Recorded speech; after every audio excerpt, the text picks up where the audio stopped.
Okay, hello po, Atty. Tama. Dito pa rin tayo sa Dongdaemun sa Korea. Namimili sila dun ng mga pasalubong sa Hyundai outlet. Okay? Dito sa Dongdaemun, nandito yung DDP. Kung pupunta kayo dito, ito, Shake Shack. Alright? Ano pa ba? Paano ko ba kayo pwede i-tour dito sa lugar ko? Pag-usapan natin, basic lang. Okay? Yung tanong na, Attorney, makakakuha ba ako ng NBI clearance o kaya ng police clearance kung meron akong warrant?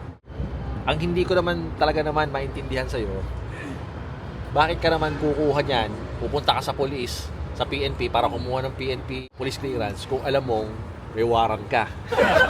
Kasi una, delikado ka niyan. Pagka pumunta ka doon at nakita sa database nila na, oy, may pending warrant ka, nakapasok sa database nila, may information, may warrant, on the spot hold ka doon.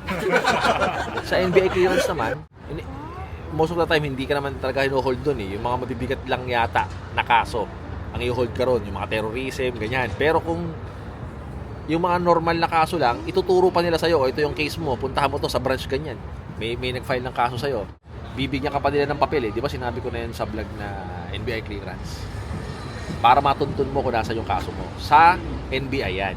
Pero dahil nga ang tanong niya is makakakuha ka ba ng NBI clearance, sige, dadagdagan natin, explain natin na maayos.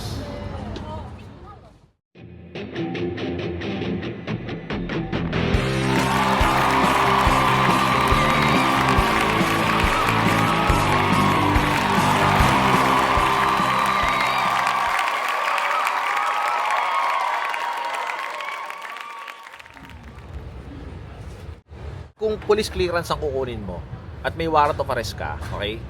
Dalawa lang yan. Makakakuha ka ng police clearance, okay? Kapag wala pa yung kopya ng warrant of arrest sa database nila. Okay? Sa e-filing. Kasi pagka pinapadala ng kopya yung PNP, yung NBI, ano yan eh, via email na lang minsan eh.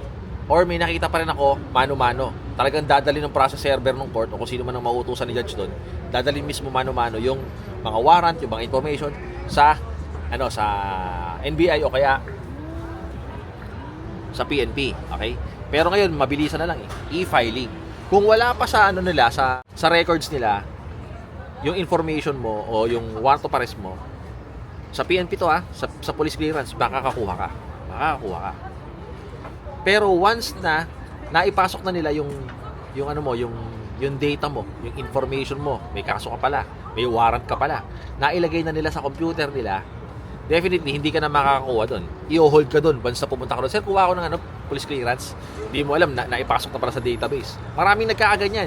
Yung kukuha ng police clearance kasi mag-a-apply ng trabaho, tas yung pala, nako, nandun pala, naipasok na pala sa database ng PNP yung yung kasong sinampa sa kanila. Huli. Arestado, i-hold, magpapiyansa para makalabas. Okay. Attorney, para mag-bailable, di ka makaka-bail. Stay in ka, staycation ka. Pag nalaman na sa PNP ka kukuha ka ng police clearance, huli ka na doon. Pag nalaman nila na may pending case ka. Okay. Sa police clearance yan. Malino tayo makakakuha ka pa kung hindi pa naipasok sa database nila. Okay?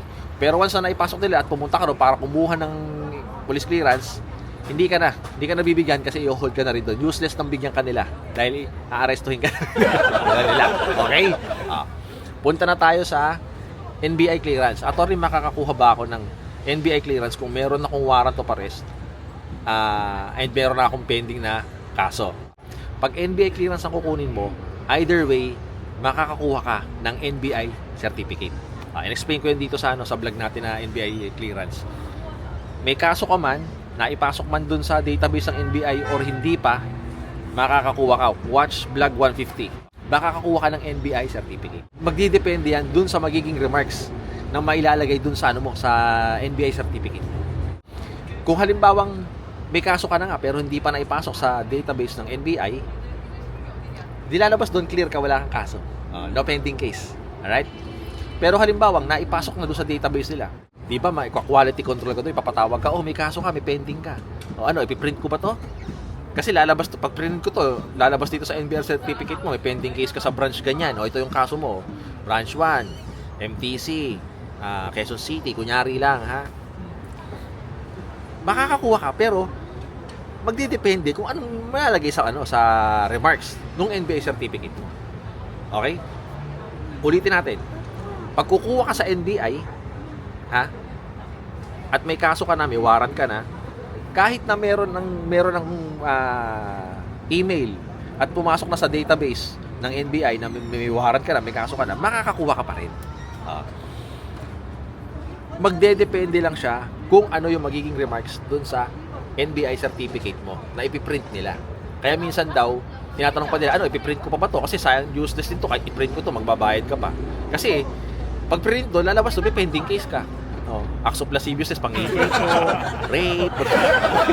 Kaya ipapakita mo ba yun sa employer mo kung mag-apply ka ng trabaho, o di ba hindi?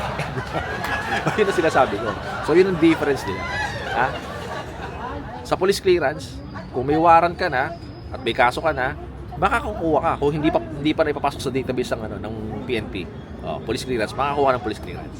Sa NBI, naipasok man o hindi, okay? Makakakuha ka. Magdedepende lang yon kung ano yung magiging remarks doon sa NBI certificate na kukunin mo. At saka ang tanong dyan is, kukunin mo pa ba kung ang remarks doon nakalagay doon, may pending case ka. Okay? So, I hope nakatulong ng konti ito sa inyo kung vlog natin na napakabilis. Pauwi na rin kami mamaya. Maraming salamat sa pakikinig. God bless. Ciao.